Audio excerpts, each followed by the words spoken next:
Seniors, how are we feeling? Oh, come on. It's your last day. How you feeling? You're still a little stiff. That's okay. You guys look great, honestly. You look absolutely amazing. It was so fun watching you walk down the aisle. It's going to be fun for you to watch yourselves walk out, too, isn't it? Well, first off, I want to thank Dr. McCarty for the excellent introduction. I want to thank Dr. Parrish for inviting me here to speak. I don't know how I was chosen. I'm pretty sure that if Mr. Justice, my high school principal, was still here, I would not have been his first choice. So special thanks, Dr. Parrish. I really appreciate that. She told me I only had 10 minutes to speak today. I knew that there was absolutely no way that I could fit all of life's secrets into 10 minutes. So about 4 weeks ago, we had a senior meeting right here in the auditorium. You guys remember that? Yes. Yeah, you do. I told you how that $250,000 was gone in about a year. Yeah, you remember that? I told you whatever you do, learn how to take care of your money. Remember that? Yeah, they remember. Well, I had a chance to share some stories with them and show them some videos of my experiences. And towards the end, I thought I'd ask if anybody had any questions. And I didn't expect you to have any, but one of you raised your hand, and I pointed at you, and I kept thinking, I'm like, oh my gosh, one of them has a question with me. Like, we're engaging. Like, this is great. And I called on you, and you said, I have it right here. I'm going to quote you, actually. You said, after going all those places and doing all those things and being gone so much, how were you able to keep your wife happy? I was prepared for a lot of questions, but that one was not on the list. It was right then that I knew Perry High School was preparing you for success because you were already asking all the important questions. I then decided to ask you all a few questions, and I want you to know I have them right here, and I read every single one of them. And I'm not going to read them to your parents here today, don't worry, that's not why I brought them. Maybe I should. Yeah. The first question I asked you is, what are your biggest fears? You said, fear of change and fear of failure. Well, nobody knows those two things better than me. 22 years ago, I said exactly where you were sitting.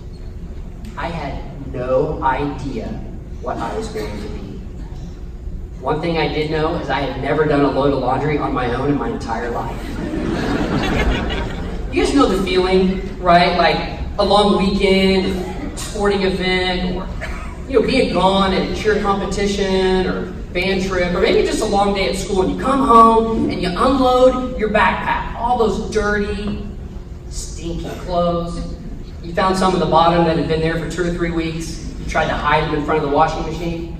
And then somehow between then and the next morning, this like magic cleaning fairy just swoops in like an angel in the night. And you wake up the next morning, your clothes are folded, and maybe they end up in your drawer. Well, it was then I realized that I was not going to be able to take my mom, the cleaning fairy, to college with me. But somehow I managed. And 4.5 years later, I came home to work on the farm. Probably didn't know that, did you? Oh, I did. Just picture this, right? Out on the farm, the dirt road, my dad is in the John Deere tractor, and he's pulling the hay swather, right? And I'm behind him in the pickup because we have to take it to the next field. And you know how it is when you're behind a tractor. I mean, we were flying down that dirt road, like 5 miles an hour, right? Just like cruising. So I'm looking out the window, and I'm just daydreaming. I'm just daydreaming of what it would be like to live in Hollywood and be an actor and be on the big screen. And then all of a sudden, wham! I ran that pickup right smack dab in the back of that hay swapper. Now, my dad's a Sunday school teacher, so I thought he would calmly come out of the tractor. Well, my dad flew out of the tractor. And he came around to the side of the pickup and he was like, "What are you doing?"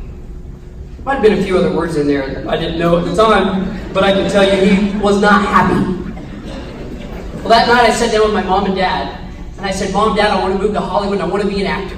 And they looked at each other, they looked at me, and they said, "Okay."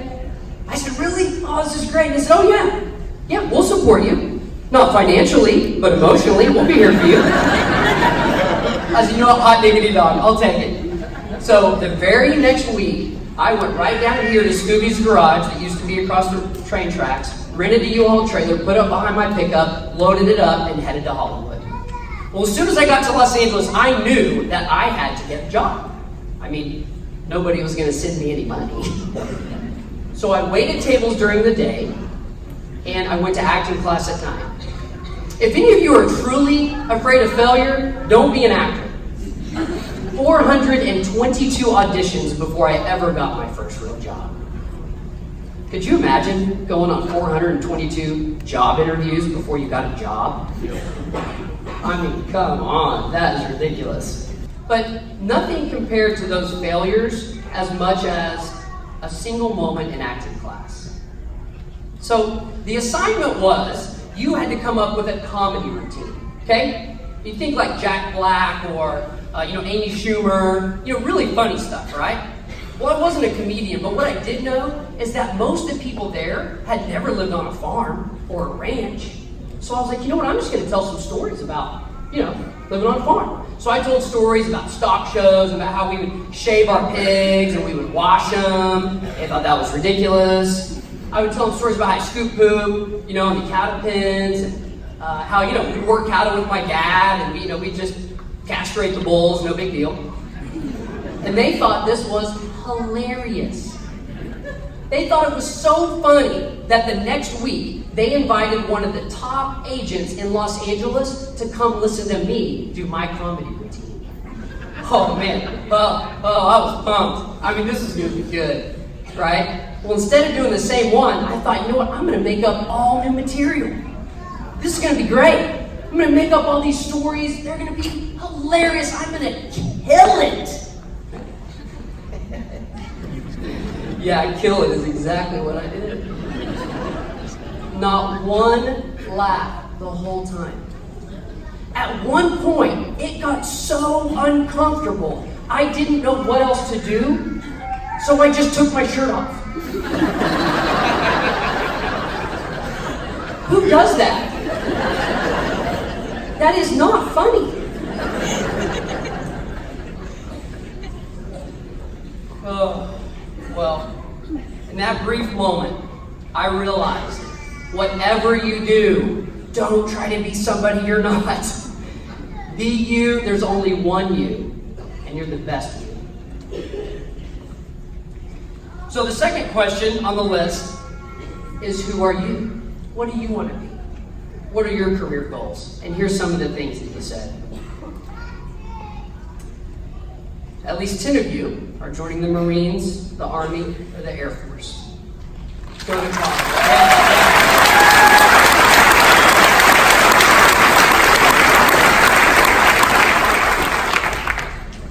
Go to college. Meteorologist. Own your own dance studio.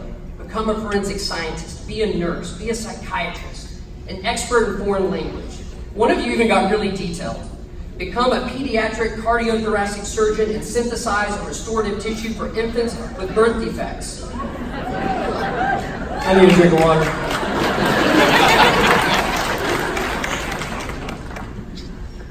These are all amazing, you guys. Absolutely amazing. But it's important for you to remember that God's plan may not be your plan. And if your career changes, that's okay. In 2008, there was a writer's strike in LA. No more writers, no more TV shows, no more auditions. I didn't have a job. So what did I do? I got a dog. And I named him Presley. A lot of you remember Presley from Adventures with Travis and Presley. Some of you were even in the videos. One of you wrote on your paper here, this is good. You wrote, Travis, I remember you. I rode on the Travis and Presley float in the Christmas Day parade when I was in the 4th grade. The 4th grade? You guys were in the 4th grade? Oh my gosh. This is crazy. Well, I remember Presley a little differently.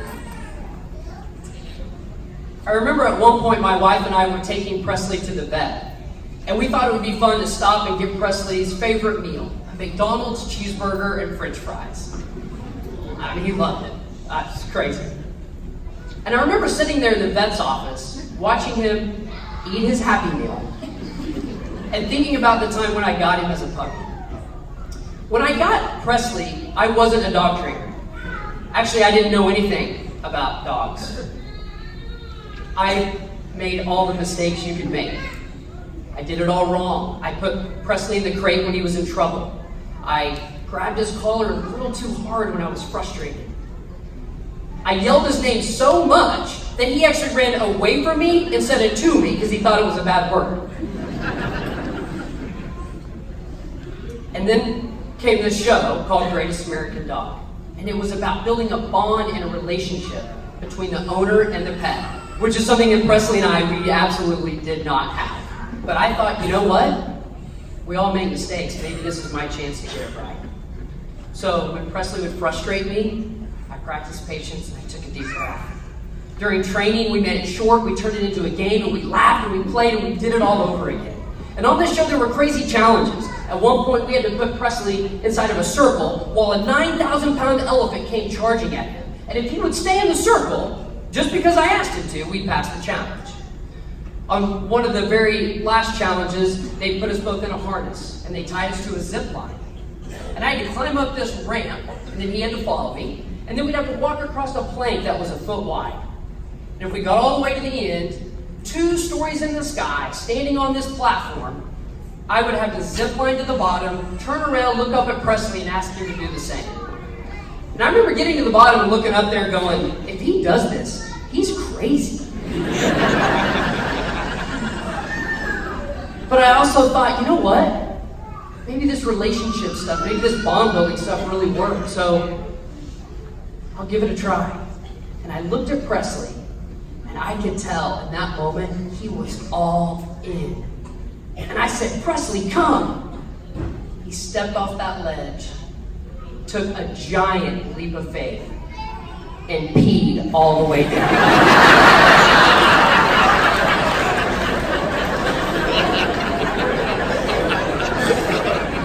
It's true.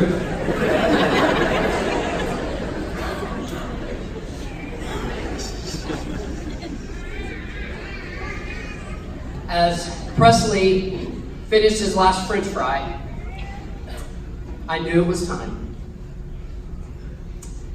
Presley had been fighting lymphoma cancer for almost 6 months. I knew this was going to be the last time we saw that sweet little boy's face. My wife and I cried. We gave Presley a big hug. We said, thank you, and I'll see you in heaven. I've made mistakes in my life, on the farm, in LA, with Presley, but they all made me who I am today. One of you wrote, I knew I always wanted to help others, but I thought that meant I had to be a doctor or a physical therapist. But I'm passionate about art. I've watched my art teacher here in Perry help others, and it inspires me. I'm going to be an art teacher.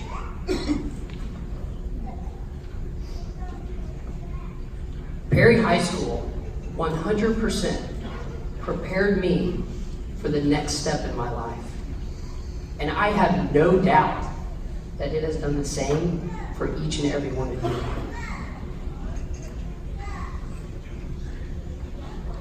you.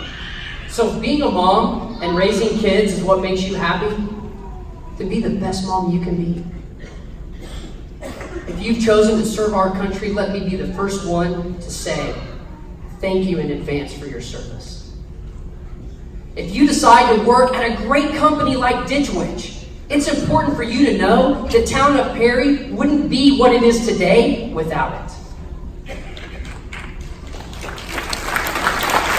You just give me a chance to take another drink of water.